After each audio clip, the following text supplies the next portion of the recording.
Hey beauties, welcome back to my channel and to the weekly segment I like to call Fragrance Friday. I'm excited, get ready, because today I am honing in on Les Exclusifs fragrances from Chanel. These are the 17 exclusive fragrances found in Chanel boutiques, select retailers, and Chanel.com. They are all so special, inspired.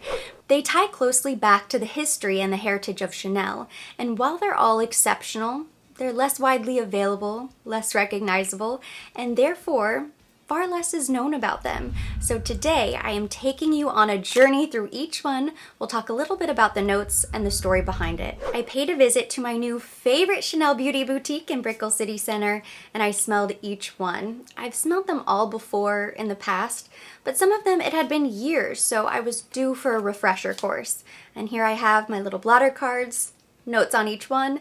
There are 17 fragrances to talk about, so I'm going to go through each one relatively quickly, but I do want to share some personal thoughts to give you guidance, point you in the right direction when you're shopping. While I was there at the boutique, they had a beautiful book filled with all of the information, photos for the Les Exclusifs fragrances. Unfortunately, they don't have them to sell because I would have purchased it on the spot in that moment. I wouldn't even looked at the price tag. It's just such a beautiful keepsake. When you visit a beauty boutique and you see Les Exclusifs fragrances all laid out, they do go by olfactive category. So I'm going to begin where else but the beginning with Eau de Cologne. Eau de Cologne is the only Eau de Cologne fragrance. The rest are all Eau de Parfum. And the difference is the concentration. An Eau de Cologne is going to be much lighter. There are far less oils, so it's going to be less intense. This is a very bright, lively, soft fragrance. It's citrusy, slightly sweet, and unisex. So this is a very gender-neutral fragrance. When I smell the blotter, there's barely anything that's still detectable because of course it is meant to be a lighter scent. But Eau de Cologne was inspired by Coco Chanel's love of the great outdoors. She loved sports. In fact, she was an equestrian. She loved horses. Being out in nature is something that really spoke to her soul. So master perfumer Jacques Polge created Eau de Cologne to represent that side of Coco Chanel. It has top notes of neroli, bergamot, mandarin. Like most Eau de Colognes, it is very citrusy. It's so vibrant, very fresh. Delicate. Next we have Bel Respiro. This fragrance is described as a breath of fresh air. It was Gabrielle Chanel's countryside home outside of Paris, which she purchased in 1920 as a vacation home. This is where she would go to replenish her spirit and get away from it all. The fragrance has notes of basil, thyme, and rosemary. You can just picture the green countryside. It still smells so fresh and light. On the card, I wrote very green, woody, and masculine. The dry down is far more feminine. I would say if you love fresh, citrus, green fragrances, you will probably be drawn to this. Deauville comes to mind as one of their newer releases. But I can just picture Gabrielle Chanel in her countryside home, taking long walks and just enjoying life. Beautiful. Next is La Pausa, created by Jacques Polge and described as cheerful and elegant. It was inspired by and named after the house built for Chanel in 1928. It has notes of iris, pink pepper, and vetiver.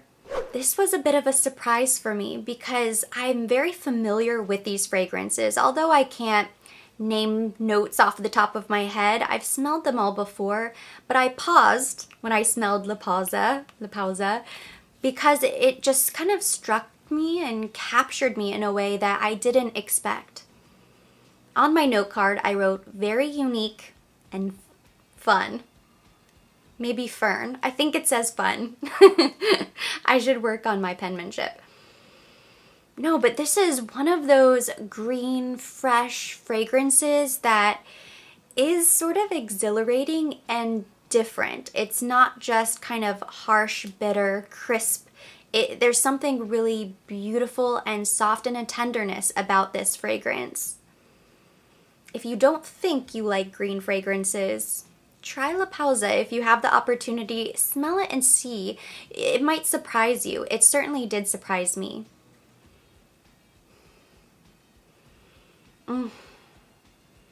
Very unique indeed, and fun.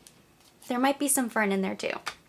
This next fragrance has to be one of my favorites. It's number 22, which is described as a celebration of women because in the year 1922, things were happening for women. They were starting to really come into their power and own their voices, which previously hadn't really been done.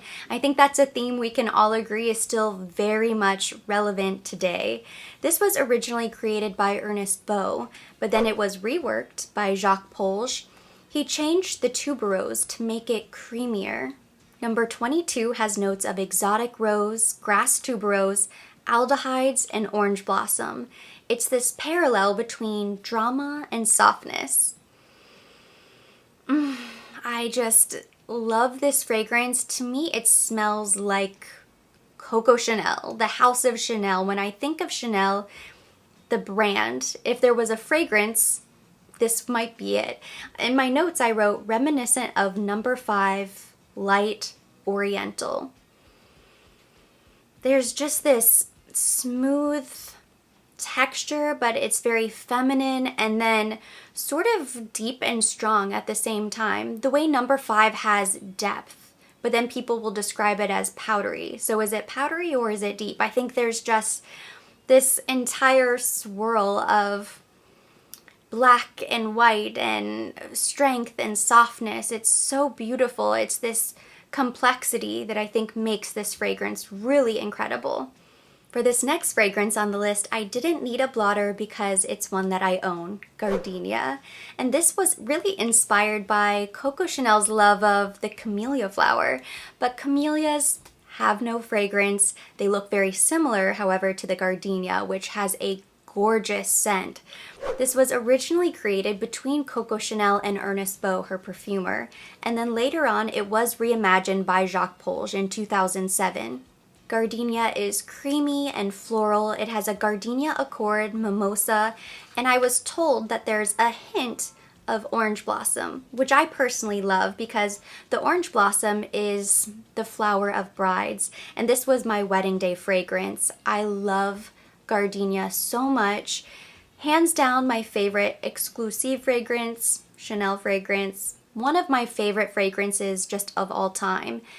There is just this breathtaking, smooth, beautiful scent from Gardenia. It goes beyond floral fragrances. To me, this is an experience, which is why I have the little parfum, and it is just sacred to me. This bottle is barely touched. I should probably wear it more than I do. There's just something that is so classic. When I wear Gardenia, it's just... I see bride. I feel just like my ultimate feminine self. I will say, of all of the exclusive fragrances, and I am biased, I've been upfront with you, you know this.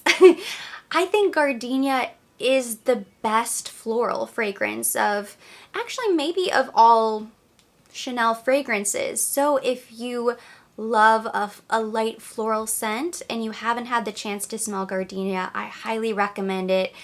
It will ruin you for other floral fragrances. It is that special. We're really getting on a roll now because next up is another one of my favorites, and this is a real crowd pleaser, and that is beige, which is named after beige, the color. It's one of the color codes for the House of Chanel. Black, white, red, gold, and beige. And this fragrance, I have described it as bright, honey, floral, vibrant, confident. Oh, this is such a special fragrance, and beige will probably be the next exclusive fragrance that I add to my collection. It is just so special. Coco Chanel is famously quoted as saying, "I take refuge in beige because it's natural." This fragrance is warm, sensual, and simple. Created by Jacques Polge, it has notes of honey, hawthorn, freesia, and frangipani. Beige is a beautiful color, and it holds so much significance, and it's symbolic to the House of Chanel. However, it does not accurately describe how vibrant this fragrance is. It's sort of funny, the juxtaposition, because when you think of the color beige, yes, it's natural and golden honey. I mean, there is beauty there. But when you smell the fragrance, it is so bright and wild and bold and happy. I mean, this fragrance has a mood. You really could not be in a bad mood if you wore beige. So nice. Next up is Jersey. And this is one of the most interesting fragrances, I think, of the entire collection. One of my favorite blushes from Chanel is also called Jersey. This has notes of lavender and vanilla. It's described as sensual and sophisticated, masculine and modest. So there is a richness to this fragrance. Before the 1920s, no other designer was using the fabric jersey in fashion, but because of wartime rations, Coco Chanel had to be resourceful, and she decided that she was going to begin using jersey and she was going to make a statement. She would make it stylish. So she began creating women's garments and these beautiful dresses made out of jersey, which had never been done before. She was such a pioneer in that way, and she really released women from their corsets and their uncomfortable fabrics, and she gifted us with this soft, flowy fabric of jersey that is now found everywhere in stores, and really that goes back to Coco Chanel. The next fragrance on the list is Bois de Zeal, and this is definitely a standout fragrance. Inspired by the spirit of exploration of 1926, this fragrance was created by Coco Chanel and Ernest Beau. They wanted to create a fragrance that smelled like distant lands and exploration, the unknown world. Bois de Zeal has notes of radiant ylang-ylang, Caledonian sandalwood, and tonka bean. It's meant to transport you to a mysterious, faraway continent. And on my blotter card, I wrote, "Simply beautiful." Wow. I think that represents a lot of people's fragrance personality. Not everybody wants to wear a bold fragrance or be stopped in the street, or maybe they don't want simply a floral fragrance. They just want something that is simply beautiful. Next, we have arrived. 31 Rue Cambon, Coco Chanel's legendary apartment in Paris. This fragrance is so meaningful. It's transportive, it's transcendent. They truly captured a snapshot, a place in time with this fragrance. 31 Rue Cambon represents the epicenter of the world of Gabrielle Chanel. It evokes her love of both simplistic and Baroque style. It's a chypre fragrance that smells unlike anything else you have ever smelled. I'm so torn about 31 Rue Cambon because I love the story. I love everything about it, but I don't think this is a fragrance that I could ever wear. So it's not something that I've purchased or added to my collection, but if you are a collector, if you are just a fragrance connoisseur and you are just happy to own lots of different fragrances regardless of whether or not you will wear them daily, this might be something worth checking out. And for some people, it may be that fragrance that they love to wear. In my mind, I just think of Coco Chanel in her apartment, and I can just only imagine to be a fly on the wall at 31 Rue Cambon. Next is 1932. This fragrance was inspired by Chanel's first fine jewelry collection, using diamonds, of course. It was called Bijoux de Diamant, and this fragrance is sparkling and complex, just like a diamond. It has notes of exotic jasmine, vetiver, iris, pear, and a grapefruit accord. 1932 is just a beautiful fragrance. This is another one that really took me by surprise. On my note card, I wrote floral, slightly powdery, could be a dark horse favorite. So this is definitely one that could be coming to my collection sometime very soon. Inspired by diamond jewelry from Chanel. What more could you want out of a fragrance? But honestly, I can see myself wearing this fragrance. Not all of them smell modern or smell like a fragrance that I would wear on a daily basis, but this is one that I could see myself really enjoying. Next, we have number 18, a radiant floral fragrance created by master perfumer Jacques Polge back in 2007. Again, this was inspired by the rarity of fine jewelry. 18 is the house number of the Chanel jewelry boutique on Vendome Square. It has rare ambrette seed in the center, surrounded by fruity and woody notes. On my little blotter card, I wrote sweet, green, unexpected. There is something very special and intoxicating and rare about this fragrance. Just like the jewelry it represents, it is truly exquisite. Next is DeRussy, one of the most unexpected out of the exclusive fragrances. This fragrance was inspired by Coco Chanel's relationship to the Grand Duke Dimitri, which had a profound impact on her life. He introduced her to her master perfumer, Ernest Beau. The fragrance is musky, smoky, wild, elegant. It has leather, birch bark, and tobacco. This is definitely a masculine fragrance. The tobacco is very heavy, but on my blotter card I wrote soft and seductive, comparable to tobacco oud. If you love tobacco fragrances, I think this would be your Chanel option, because Chanel doesn't have a lot of fragrances with a very heavy tobacco scent. But there's something a little bit softer, a little bit sophisticated about it as well. It's not overwhelming tobacco. This is a very elegant fragrance for a man. It would be almost like a night out or something very festive or a special occasion. Coromandel is described as the perfume of art. Gabrielle Chanel collected Coromandel screens and she lined her apartment walls with them. This fragrance is oriental, spicy, and warm. It contains notes of frankincense, patchouli, benzoin. It's a celebration of the artistry of fragrance, and it is truly one of the most beautiful exclusives. Oh, it is so interesting, beautiful. On my blotter card, I wrote vanilla and dry down, sweetness, spicy, and masculine. And my husband actually picked up Coromandel a couple years ago when we were visiting a boutique and we were smelling all of the exclusive fragrances, and he was so drawn to it, and it smells beautiful on him.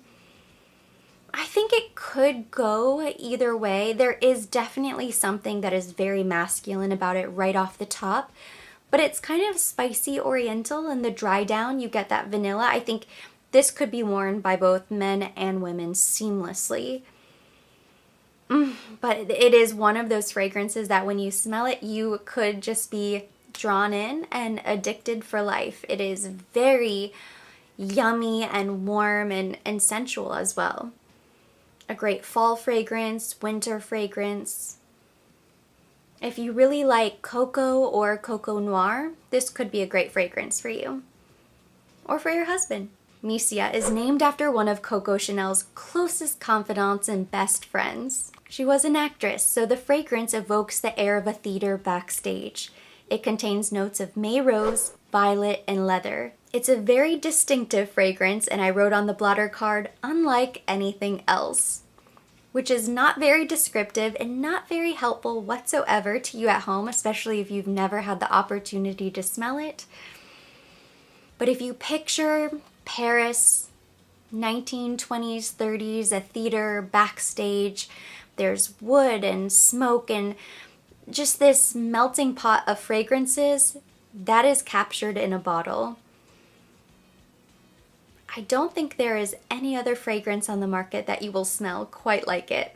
Next is Sycamore, inspired by what else but the sycamore tree.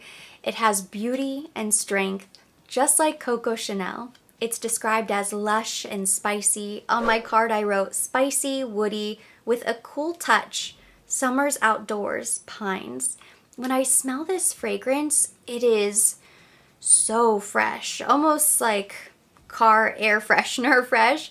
But I imagine being outdoors when it's cool, walking through pine trees, and you have almost a a temperature in the scent. It just smells sort of tingling, sort of sparkling, but there's a deep-rooted woody base note.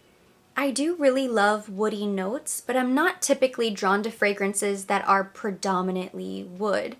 I think it does lean a little bit masculine, but this is the type of fragrance that when you smell it, you're just so overwhelmed by how beautiful it is, because it is as if they captured nature in a bottle. And again, it ties back into Gabrielle Chanel's love of nature. She loved walks outside and being outdoors and having that quiet time to herself.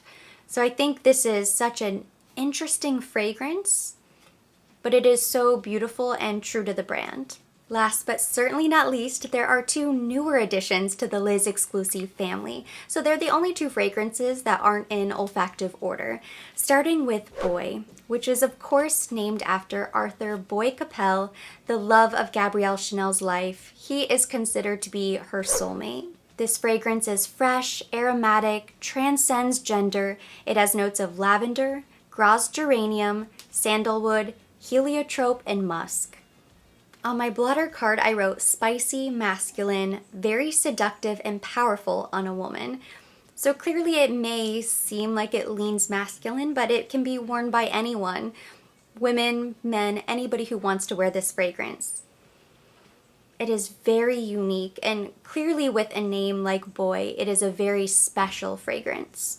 The latest of the Les Exclusifs fragrances is 1957, which is very special to the House of Chanel. In 1957, Chanel was rewarded for her world-renowned talent for reinventing rare materials. The fragrance contains an accord of white musk, bergamot, iris, and neroli, cedar, a hint of honey. It has a very luminous scent, and it's a statement to timeless style. On my blotter card, I wrote light, bright, floral, powdery, beautiful dry down, low, because this fragrance reminds me a lot of the number 5 low. So if that's the type of fragrance that you love, you may also really love 1957. I did not expect to like this fragrance. I had smelled it in the past. I believe I received a sample of it when it first launched. And I kind of had just written it off. I didn't really think twice about it. I smelled it, thought, lovely, great story. Now that I've been reintroduced to this fragrance, I really love this scent. I mean, 1957 has just kind of grabbed my heart a little bit. I always smell Gardenia and beige. I kind of know the fragrances that are my go-tos, that I always smell anytime I'm in the boutique. 1957 has become that fragrance. I think I will seek this out a few more times before I decide whether or not to purchase. But definitely worth checking out. If you love number 5 low, if you love soft, powdery, floral fragrances, this is right up your alley. And with 1957, that completes our journey through all 17 exclusive fragrances from Chanel. Thank you so much for watching. Hopefully you enjoyed this video and you learned something new. If you liked it, give it a thumbs up. Leave me your comments, your questions, your favorites down below in the comments section. We can keep the conversation going there.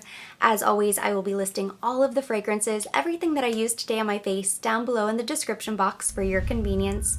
And for more videos like this, don't forget to subscribe and hit the notification bell.